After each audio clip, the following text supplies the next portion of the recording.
Hi and welcome to Economics Revision session number 2. In this particular session, I'm finishing up with the paper that we started answering. That's the June 2018 final exam for CA 1.3 Business Economics. In the first revision session, I'd done the section A plus the three other questions in section B that brought us up to question 4 of that paper. So in this particular video, I'm finishing up with the question 5 and question 6 of that question paper. So in case you just want to have a complete 2018 final exam 1.3, a complete revision, will be this video plus the economics revision session 1 video. So get that video as well and go through it. So without wasting much of your time, let's go straight to that paper and finishing up on the remaining parts. All right, so this is the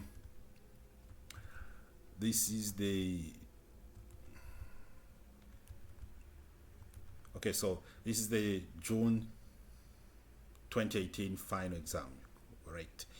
All right, so let's go to question number 5. Question number 5 says globalization is a much talked about concept by people in different spheres of life. Globalization is a process by which the world is becoming increasingly interconnected as a result of massively increased trade and cultural exchange, and markets have become more competitive. Therefore, the need for regional integration cannot be overemphasized. One such integration is the European Union, which has since attained the status of economic union. In 2002, the European Union adopted a single currency system, the success of which depends on the convergence of the economies of the member countries. So outline 3 advantages and any 3 disadvantages of free trade. Free trade means unrestricted trade between countries. That's what free trade is, unrestricted trade between countries. So let's look at some of the advantages and disadvantages of international free international trade. All right, so we're looking at free trade. Free trade advantages. So advantages include, number 1, the aspect of specialization. If you allow for free trade, you're saying countries can specialize in producing those goods in which those countries have got absolute advantage or comparative advantage. And specialization itself brings in more efficiency, and it's the best way of utilizing limited resources or scarce resources. So countries that have got absolute advantage in producing certain goods must specialize. Countries that have got comparative advantage in producing certain goods must specialize in those areas of production. A country is said to have absolute advantage if the country can produce more with fewer resources, produce more with less resources. So if we have one worker in Zambia that can produce 10 tons of copper, and one worker in South Africa can produce only 2 tons of copper, then we will say in terms of copper production, Zambia has got absolute advantage because one resource in Zambia can produce more than one resource in South Africa. Talking about comparative advantage, a country is said to have comparative advantage if it can produce at a lesser opportunity cost. Comparative advantage is in the area of having a lower opportunity cost. Opportunity cost is less. So countries that have got lower opportunity cost in producing certain goods must specialize in the production of those goods. So that's number 1 advantage of free trade. Number 2 advantage of free trade is the issue of economies of scale. Economies of scale. Economies of scale, these are advantages of bigness or the advantages of mass production. Because the market is widened up, so companies, international companies can now mass produce, and by mass production they will be able to lower the average cost per unit, and and so products can be produced cheaply because of mass production. That's what economies of scale is all about. The market is widened up, then companies can mass produce or can produce more without worrying about where to sell those goods. The third advantage of international trade is increased competition. Increased competition. Now, competition brings with it certain advantages. So when competition is increased, customers or citizens will have a wider range of products to choose from, the quality of the products is improved, and the prices of those products tend to go down because of stiffer competition. So those are some of the advantages of international trade. You can talk about other things like sale of surplus products. Some countries produce more than they need, so they can now sell the excess. The other advantage is that imports are possible. Even if the products are not produced in your local country, you can still import these products because of what? Because of international trade. And free trade means there will be no restrictions in the importation of these products. For example, here in Zambia, we don't manufacture cars, but we can easily import cars. All right, so those are the advantages of free trade. What about the disadvantages of free trade? Let's talk about the disadvantages of free trade. Disadvantages of free trade will be in line with the following. Number one, loss of jobs in countries where production is hampered. Loss of jobs in countries where production is hampered. Because some countries who have an advantage in producing a large range of products, then those countries that cannot produce, there will be no job creation. So loss of jobs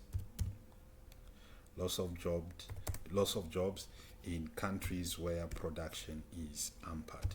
Number two, first of all, on the first point, loss of jobs, this may lead to the dying of certain industries in those countries. For example, when the markets were opened up to international trade in Zambia, the textile industry completely crashed because our textile industry was not so strong to compete with some big international companies. So the industry crashed and people there lost jobs. Our trade industry has highly been affected because of international trade. So we have less local companies that are participating there. Most of the people that are participating in those markets are actually international firms. So that's a disadvantage of opening up a market to free trade. You have all these big firms, international firms, multinational firms coming into your country, and that may kill your local industry or kill the infant industry, and people will lose jobs. The second disadvantage is dumping.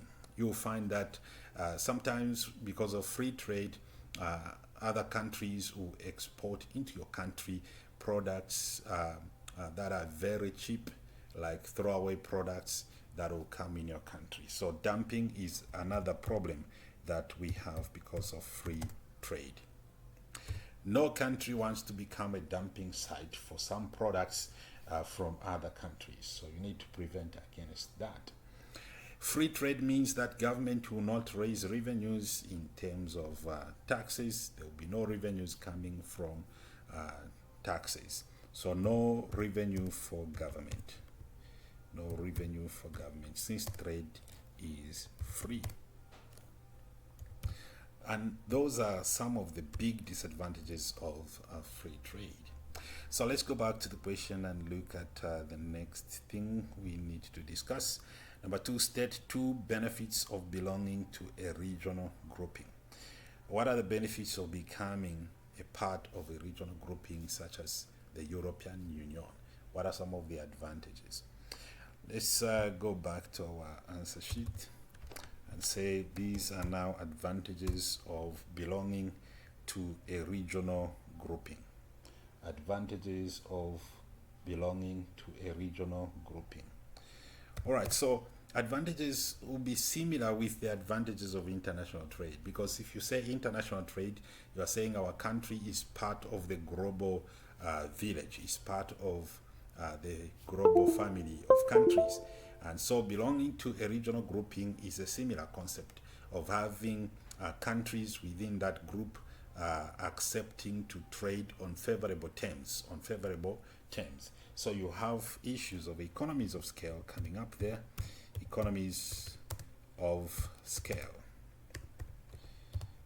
And I've already explained what economies of scale. Companies within the member countries are able to mass produce and sell to other countries because the market is widened up. All right, the second one is increased competition. Same thing, increased competition, because now you have many countries coming together, so competition is increased, and this comes with it issues of quality of the product is improved, prices go down, customers will have a wide range of choices for those products. Then the other advantage there will be political cooperation.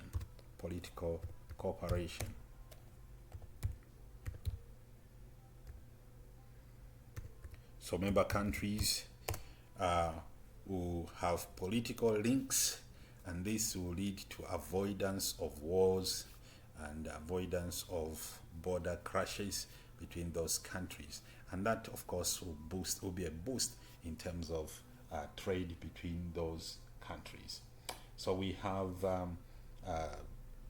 economies of scale, increased competition, political links, and new markets emerging, because when you become part of the regional grouping, you have access to other markets, so there will be new markets emerging, emergence of new markets, things that you didn't have before. All right, so let's get back to the question and see what else we can do. It says outline any 5 benefits of globalization. Globalization is the extent to which countries are becoming interconnected. Countries are becoming interconnected. That's globalization.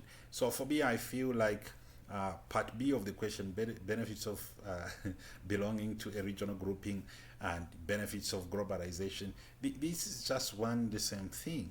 Benefits of free trade, you're just talking about one and the same thing, because what you are saying there is a particular country is becoming part of the bigger family of countries. That's what globalization is all about.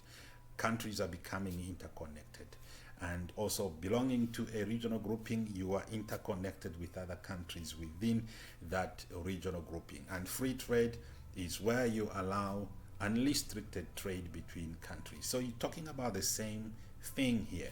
And just wondering why somebody will set up a question like this, because just going through circles and talking about one and the same thing. So let's talk about benefits of globalization. Advantages of globalization, same things. All right, so advantages of globalization. Number 1, emergence of new markets. So new markets emerge.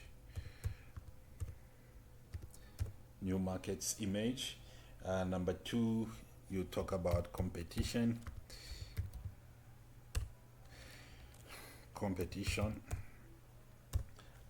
Number 3, you will talk about okay, let's include another thing here probably that will make our answers a little bit different. You talk about international support. Okay, so international support, you receive support from other countries, so international support. And let's add one more there. You can talk about cross national business alliances. Okay, so you can talk about those business alliances that can come as a result of the country being connected. All right, so those are some of the advantages. Let's talk about, let's go to the next question here. It says, list any three advantages of adopting a single currency. Advantages of adopting a single currency. So let's talk about these advantages of adopting a single currency. Now, in a scenario, we are given an example of the European Union who adopted a single currency in 2002, and that's the euro, which is being used even up to now. Now, what are the advantages? Number one is the removal of exchange rate risk. There is no exchange rate risk because you don't need to change any currency. If you are going to a member country, you can use that euro or that currency. So, removal of exchange rate risks. So, removal of exchange rate risks. All right, that's number one advantage of adopting a single currency. Then number two is a removal of conversion fees. So there will be no conversion fees under whatsoever. Removal of conversion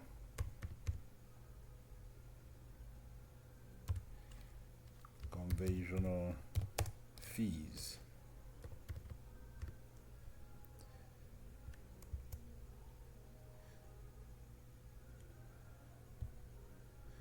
Removal of conversion fees. Then the other advantage that you have there is economic stability. Of course, there will be no fluctuations of your currency and stuff like that, so your currency becomes more stable. So economic stability because of the use of the single currency. Let's go back to the question and see the next questions that follow after this.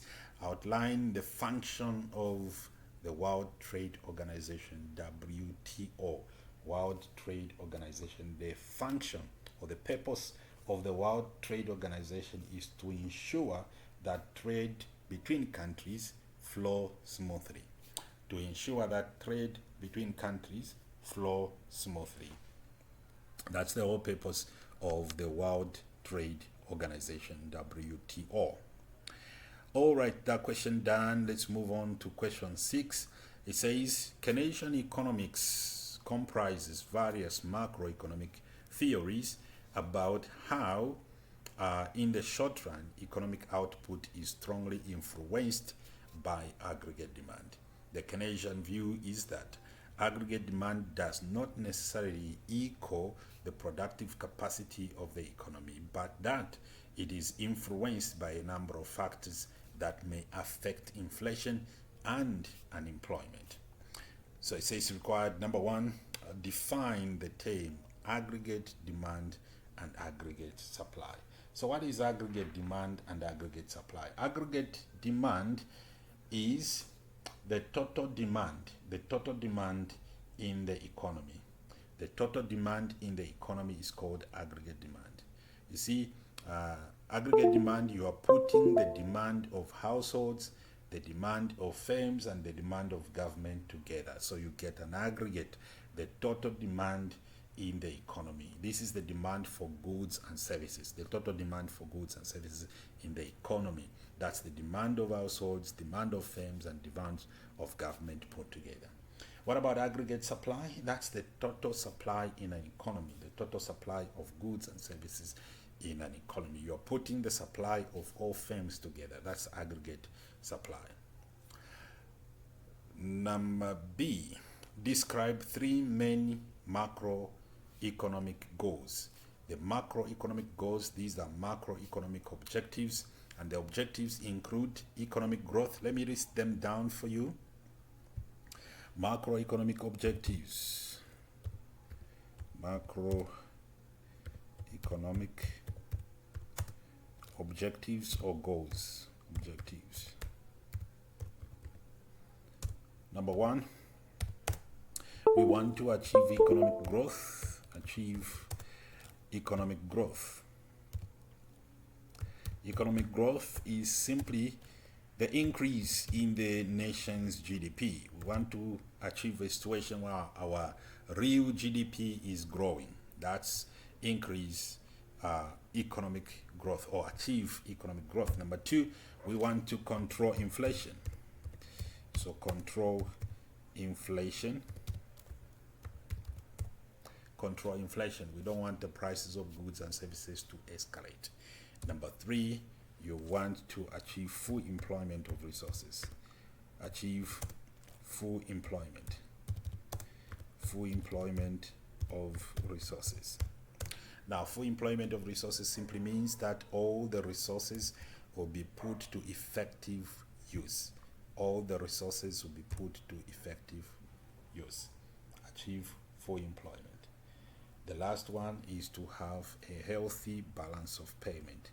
BOP, healthy balance of payment. So meaning that you want to strike a balance between your exports and your imports in an economy. So those are the macroeconomic objectives. Let's get back to the question and see what else we can do with this question. The last part of this question says, using an aggregate demand and aggregate supply diagrams to illustrate and explain how each of the following will affect equilibrium price level and real GDP. So you are explaining how each of these ideas will affect real GDP and the price level. Consumer expect a recession. Now let's think about it, because somehow this one is just common sense. If you think about it critically, when you are expecting a recession, you are expecting a downturn in an economy. That expectation in itself will trigger a mindset of reserving the resources that you have. Reserving the resources that you have for future use, because you are expecting a recession, you are expecting an economic turn down, you are expecting that things will be somehow rough. So meaning that your expenditure now is affected. You reduce on your expenditure. You become more conservative on how you spend your resources. And that will mean your demand levels will go down. So in other words, we're saying when consumers expect a recession, there will be ripple effects on that, meaning that consumers will become too economical or too tight on their expenditure. That will push the demand downwards. So let's see how we can present this using a graph, because the question demands that we use a graph for such. So let me go into that page. Consumers expecting a recession.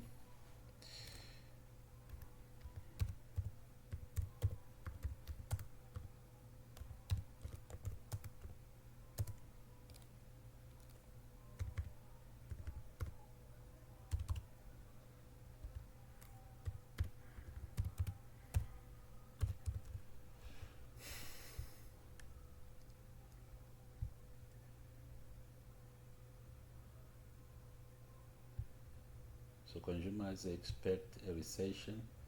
Okay, so this is the price level,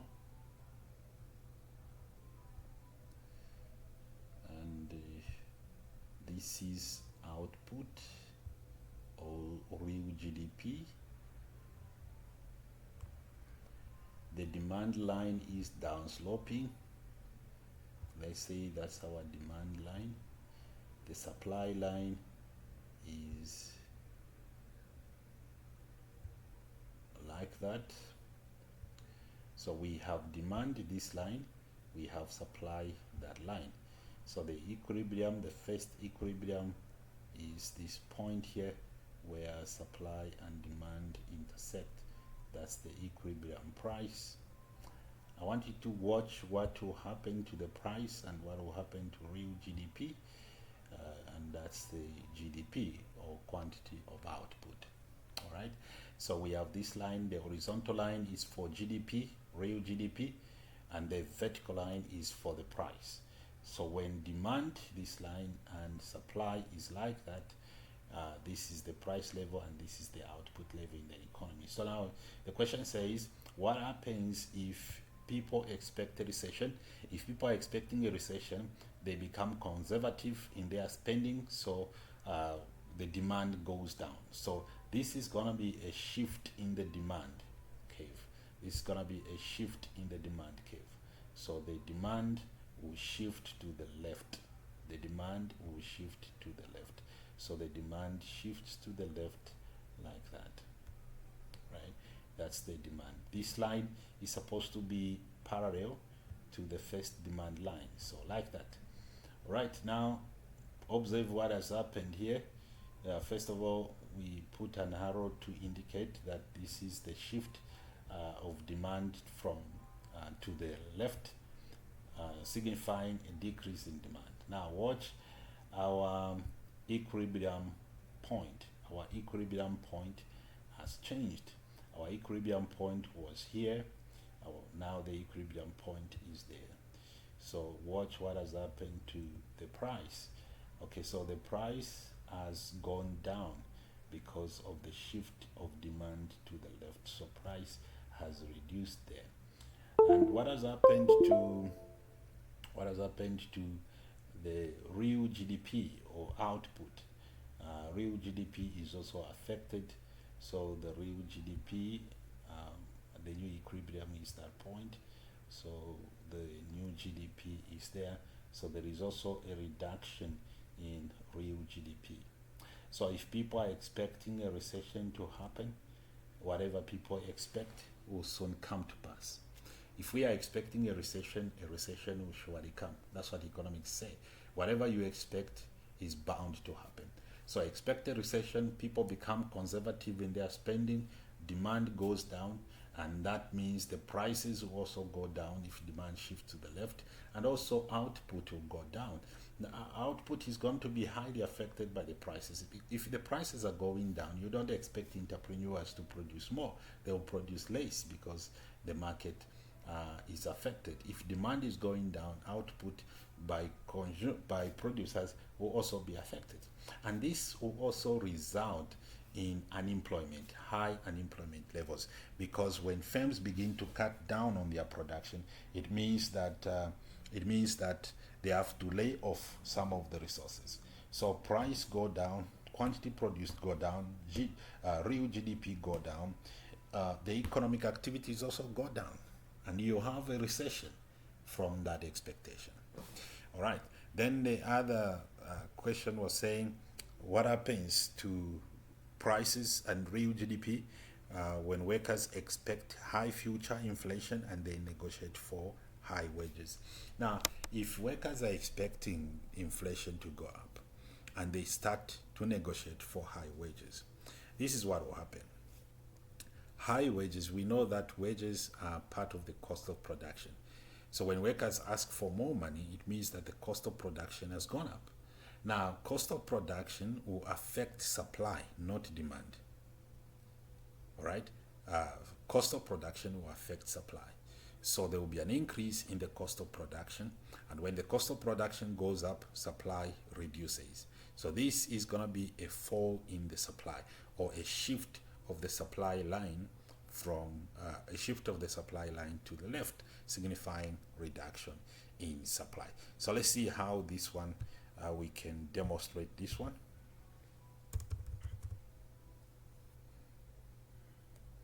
So we can just say workers negotiating for high pay.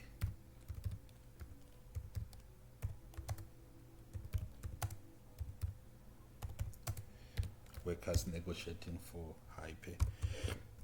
Excuse me. They're negotiating for high pay. All right, so let's see what happens there.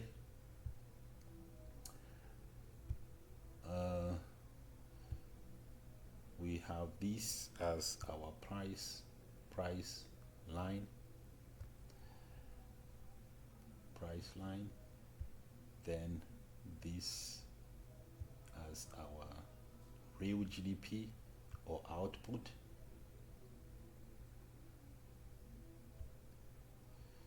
And then we have our demand line.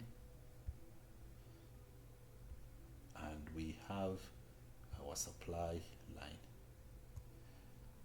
So before anything happens, our equilibrium price is here, and our equilibrium real GDP or output is at that point. So something happens and supply shifts to the left.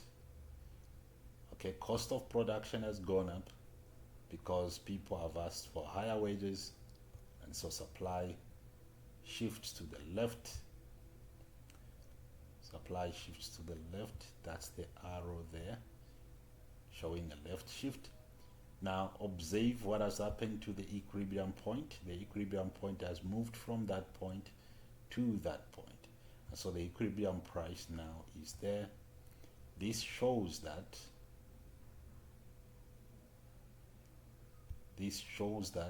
price has actually gone up. Price has increased. There is an upward increase there. Price has shifted upwards. Let's see what happens to real GDP and output. It was there, but now it has shifted there. So you see that there is a decrease also, a decrease in real GDP, or a decrease in output. So let's get that arrow. So output shifts to the left. Output shifts to the left. That's a decrease in output. That's a decrease in output. So if workers begin to ask for higher pay because of inflation, and just like there is, wherever there is an expectation, the expectation will come true. So workers are expecting that prices will definitely go up, and so they begin to negotiate for higher pay, and the result of that is an increase in the cost of production, which shifts production or supply to the left, and that causes the prices to increase. So whatever you expect will definitely happen. That's what happens in economics. But that will not just affect prices upwards, also real GDP will fall. Output will go down. Output will go down. And the ripple effect on the economy is that you have increase in unemployment levels. So there will be high unemployment levels. Well, this brings us to the end of that question paper.